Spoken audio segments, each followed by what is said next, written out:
Today we'll be discussing the mistakes that people make that make them regret relocating and how to prevent those mistakes. Yeah, people just decide to relocate on a whim. And, sometimes if you're young, you can do that. But, you really should have a plan. And having a plan is going to make it go really well and make it a smooth transition. Today we'll be discussing the mistakes. Yeah, so people don't just move across the town anymore or across the county, they move across the country. And with that in mind, there's just so many factors that people need to keep in mind so they don't make a major mistake. Yeah. Yeah. And I think the biggest thing is, the cost of living is going to be a big driver for relocation, but in two ways. Some people relocate because they're trying to save money, and other people relocate not realizing how much more expensive it is where they're moving. And that can be a mistake if you don't plan that out correctly and really understand how much it's going to, cost you to live. Yeah, and there's different utilities, there's different fees, and even different tax structures from one location to another. So, one comment we get in our rural areas is, wow, the taxes are so high. It's like, yeah, it's because there's less properties to share in all of the essential services, such as police and fire and street improvement projects and stuff. So, something to keep in mind is, yes, like the price of the house is one thing, but also figuring out your escrow for insurance and taxes as well, because that can drastically change your monthly payment. Yeah. And you have to understand what you feel comfortable with. Like if you're, I always say, like, you need to err on the side of caution when buying a home, as far as you don't want to overstretch yourself on the mortgage payments, and you need to understand other costs that are where you're moving, right? Like, for example, in Arizona in the summer, most likely you're going to have HVAC issues because it's 115 out and the air is blasting 24/7. And, where you're at, it's going to be more, issues with snow and around that, I would assume, right? Yep. Snow furnaces going out on Christmas Day in the winter, like making sure that you're getting that annual maintenance. And if you're used to living in a warmer climate and for whatever reason you move to a colder climate, those are just things in mind that you want to be mindful of before you purchase a certain property. Yeah, and I think another mistake people make is, they make a mistake in the zip code that they buy in. Yeah, it's a huge deal, especially with different changes of one side of town versus another, or even one county versus another. Or with us, the state line is not far away. So it's like you move 1 mile to the west and you're in South Dakota, very different tax climate, very different political climate. And those are real factors for people that we're seeing come up when people are locating and they're wanting to know the pros and cons of each. Yeah, and it's really smart when people do contact somebody like a realtor that lives in those areas. Like I just had a girl call me yesterday and they were looking at, buying an investment property in Arizona. And she said, hey, these are the ones I've been looking at. And she sent them to me. And two out of the three, I'm like, I don't think you want, based on the criteria that you told me, I don't think that this is where you want to invest, right? But you need someone on the ground because to her, it all looked the same. It looked like Phoenix. It looked like a decent area in Phoenix. But I know the nuances, right? And you know the nuances. Yeah. And so you need a realtor Yeah. that's really going to tell you, and some realtors will, and some just want to sell you any house. So you just have to be careful and mindful of that. But, based on, those could be in good investments depending on what somebody wants. But, she wanted a Class B property. She wanted it, to be in an area that's very accessible, that people want to live. And a lot of the places she was sending me were more Class C. They were kind of on the outskirts of town, but she couldn't really tell based on the map of Phoenix. So that's why, when people just an investor or even somebody moving here buys something and they just assume that this is a good area, like you really need to work with someone you trust. And I honestly think you need to visit too. Like I would never buy anything blindly. I think you need to go see, like, because I know people that moved super north, not understanding that they were, 45 minutes outside of all the good restaurants and everything that they want to do. And it's a good area, but it's not like an area for them. And then now you have this house that you're living in and you're 45 minutes away and you want to relocate, when you want to move, but that's not really feasible to move and then move again. We had clients that were selling, they were out in Nevada somewhere, they moved to Southwest Minnesota, and to your point, they never came and looked at the property. So this agent in our office was really mindful of doing a thorough video showing, which is great, but it fully does not replace walking through the property. So what they did, they sold their really, expensive property in Nevada, moved to Minnesota, and they're like, great, this is great. Our cost of living is so low. They came to the property. They got there at like midnight and they slept there. And the next morning, the first call was to their realtor. Yeah, you were right. We didn't want this property. Let's relist it. They didn't even own it for 24 hours and they wanted to put it back on the market. But you're going to lose money Crazy. that way because you have to realize even if you can sell it for the same amount, I always think buyers are going to wonder why you were there 24 hours or a week or a month. It's always kind of a flag, right? Like, is something wrong with it? Did they move in and there's an issue? And the other thing is you're going to pay realtor fees. So, you're, even if you sell it for the same amount, you're still losing money. So try to avoid that. I really encourage people to fly out, even if you don't buy a house. Like, I have investors where they fly out and I show them a bunch of different areas, right? Like, this is what North Phoenix looks like. This is what Scottsdale looks like. This is what South Scottsdale looks like. This is what Tempe looks like. And then they tell me, I love this area. I hate this area. I don't want to invest in this area. And we figure out where they want to invest. So then once they find a house they like, they feel more comfortable putting it under escrow because it's like, I know I like this area. And I'm able to show them on FaceTime the house. The house is...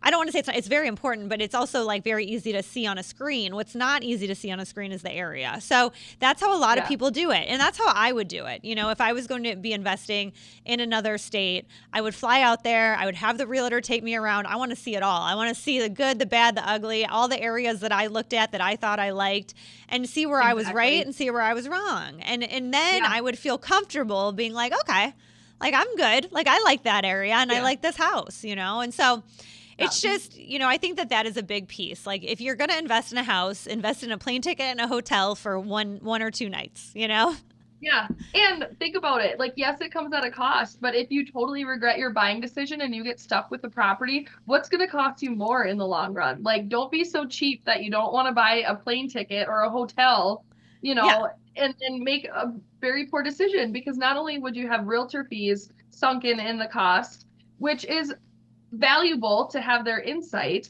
but also you would have like loan origination fees if you're not paying cash. Like those are all of the different things that you don't get back when you go to resell. Yep.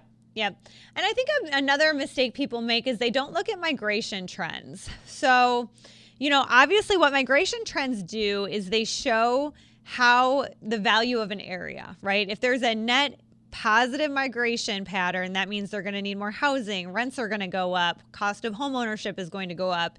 If it's negative, that's going to mean rents are going to go down, home prices could go down because there's just not as much demand for it.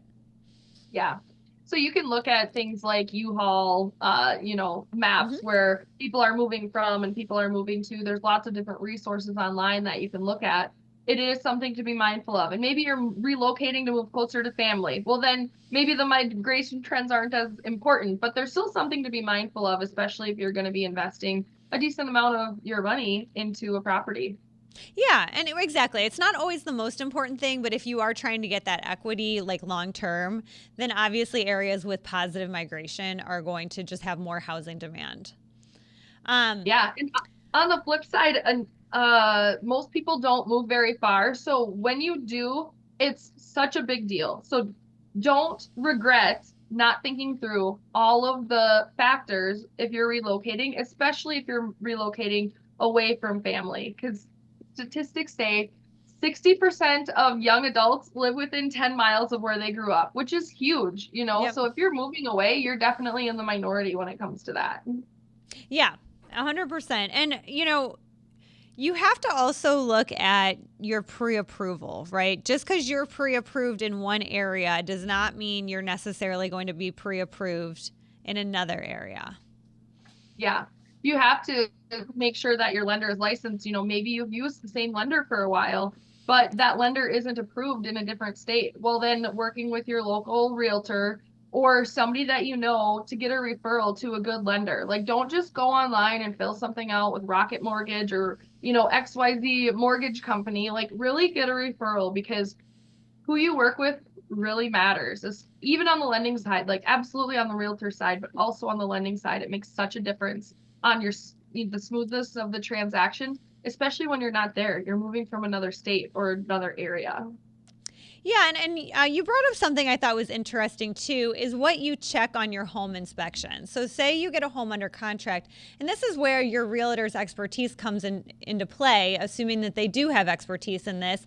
Like I know in Phoenix for us, I always recommend my clients do a sewer scope because we Yeah. get roots in the line and plumbing can be a really big issue. It's not cheap, it's extra $300, but plumbing issues are very expensive. So you want to do that.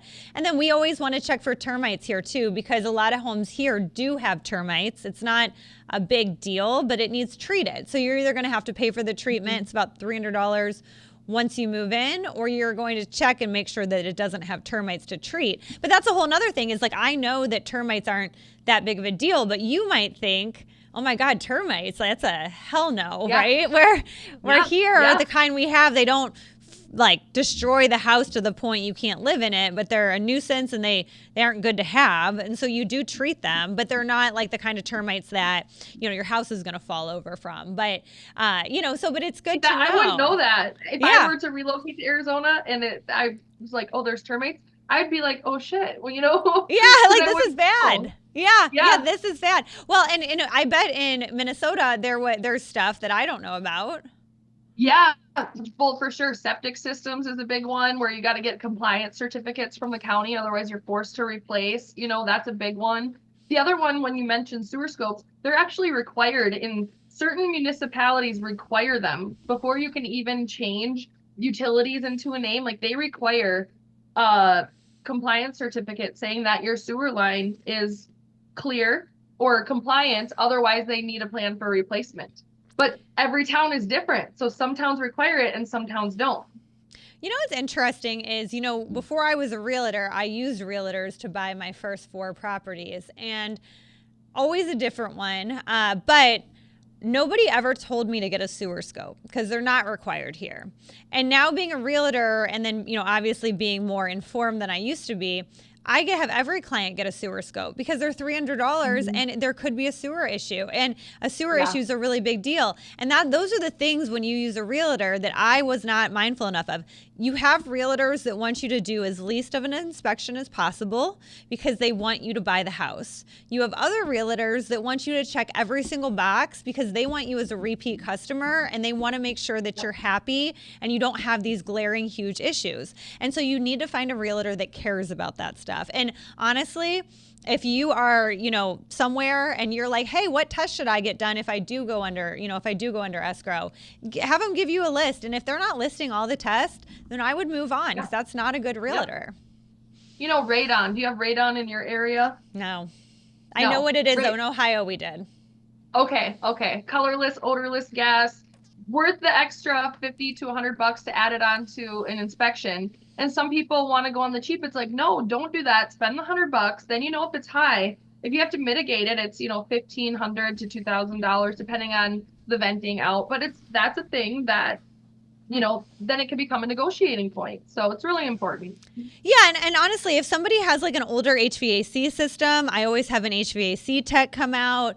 If they have an older roof, I always have a roofer come out. I mean, like, it depends on the age, right? If it's only a few years old and the inspector says it's working fine, then that's fine. But inspectors they're not experts at every single system in the house. And so to me, like, it's worth this extra money because you want to know if there's issues, because you would rather have the seller fix them than you have to fix them when you move in. Yeah. And I think one thing that we don't want buyers to regret is making an emotional decision, because obviously relocating is a very emotional decision. If you're relocating for family or for a job or something, there's your heightened emotions can help play into either making a really good or really negative decision. So really relying on that local expert in that area and taking what they have to say to heart, is just really important, because it can be expensive and it can definitely change your life if you buy the wrong house and then you get stuck with it. Like, these are major decisions. So who you work with really matters. Yeah, and Tara and I put together a packet for you guys that are looking to invest or looking to relocate, and you can click here. It's just really good tips that we have if you want to scan that. Yeah. So it's interesting you said, about an emotional decision. So I think one of the big things just in general with relocating and buying a house in general, but especially relocating, is you have to trust your realtor. If you don't fully trust them, I just had a friend call me. She's in a different state, and she was asking me all these questions about her realtor, and she goes, I don't really feel comfortable asking my realtor because I don't know if she's going to tell me the truth. So I want to get your opinion. You need to trust your realtor. Your realtor should tell you the truth. If you don't think that they're telling you the truth, or you don't fully think they are, you need to get a new realtor, because this is your person. Like I just took clients to go see new builds this weekend. The new build guy's trying to sell them, right? And I get it. And they were a good deal, but I had him go away. And afterwards, I talked to them and I said, listen, I don't care what you guys do. I want to make sure you love this house. And you can talk to me. I don't want you just talking to each other, because I can give you really good insight. I know you have questions. You're first time home buyers. We're a team. The three of us, we're a team. It's not you against me and I'm going to try to pressure you and I'm going to get mad if you don't buy it. You really, if you don't feel really good about your realtor, you can just say, I don't want it. And they're going to get upset with you, or they're going to lie to you to try to get you to buy something. You have to find a new realtor, because that is just not what you want. Your realtor is on your team. Absolutely. And I've had clients that just called me and they wanted to look at one house and they were dead set on buying that house. And great. Sounds like an easy sale, right? I'm always saying, are you sure? Can we please look at 2 or 3 other properties that are similar so you can see the pros and cons? And then you have buyer's remorse less if you feel like you've looked at all of the options, and then maybe it'll even make you like your original house more or make you feel more solid, but then you don't have that, well, maybe we should have looked at another house, after the fact. It's nope, let's at least look at a couple of properties. I know you love this property, but let's look so you make sure. It's kind of that. And a good realtor is going to do that. Where a realtor that's just out to make a quick dollar might just be like, yep, let's just look at that one and let's write it. And yep, you like it. Let's go. Yeah, exactly. So. And that's the biggest thing too, because when people look at other properties, it should make them love the one that they want the most, right? Yep. Not vice versa. So, depending on how long we've been looking and how picky the person is, I'm always like, yeah, let's not. I've had investors from out of state where I'm like, okay, I know you love this house. I don't think this one's anything special. So let's just keep looking and then see if you still like it, in a few days, but I would tell you, I walked in the first house with these investors the other day. It was a great deal. I was like, they're like, we want it. I'm like, you guys should get this one. If you don't get this one, I'm getting this one. That's the kind of deal that you don't keep looking for. You know what I mean? Yeah. So, yeah. But, I like how you choose the life before you choose the house. I think that's a really, really insightful piece of advice. Yeah. If you're planning if you have dogs and you want to walk them to the park, how far is the park? Or if you have kids, how far is the pool? Is there a pool in town? All of these things that people are wanting. One thing that is common is with elderly people, where's the closest hospital? If they're doctoring a little bit more, have to go in for regular checks, and not every town around here has a hospital. So it's okay, from this house, it's 20 miles. It's, an easy highway drive versus, it's interesting, but it is a factor. How's the school district? That's a common one too.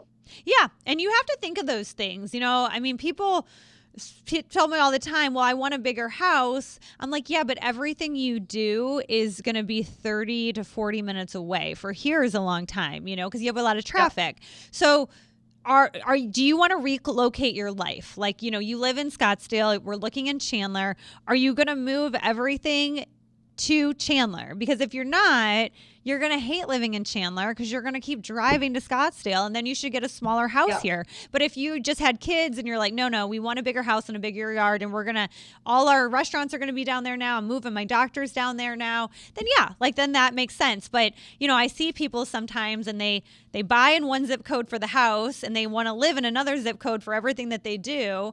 And then the commute, in 2 years, they're like, we want to move again because we hate living down Yeah. here, you know? And so it just depends, but you really have to wrap your head around, if I'm moving all my stuff.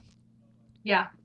Yeah, that's just something super important to keep in mind because it's not just that easy to move after 2 years and have to sell, and then you're buying 2 years later where the price is at now, you know? Correct. Are you outpriced? Like, has your house Yep. escalated in the same rate that this house in another area has? And a lot of times it hasn't, and then now you can't buy there.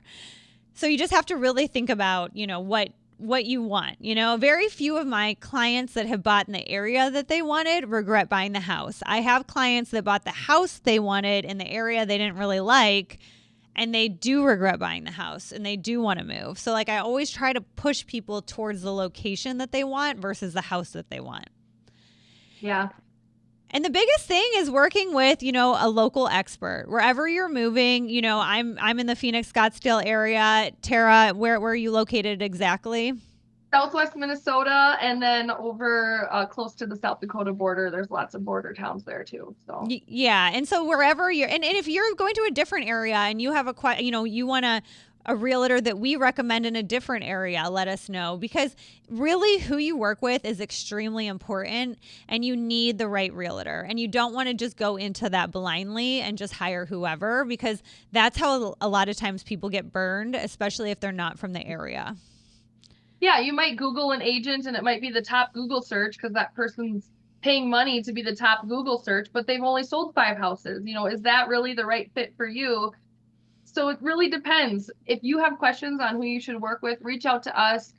Danille and I have such a great network across the United States, and we would be happy to answer any questions you have, but also connect you with somebody that can help. So Awesome. Take care, and we'll see you guys next week.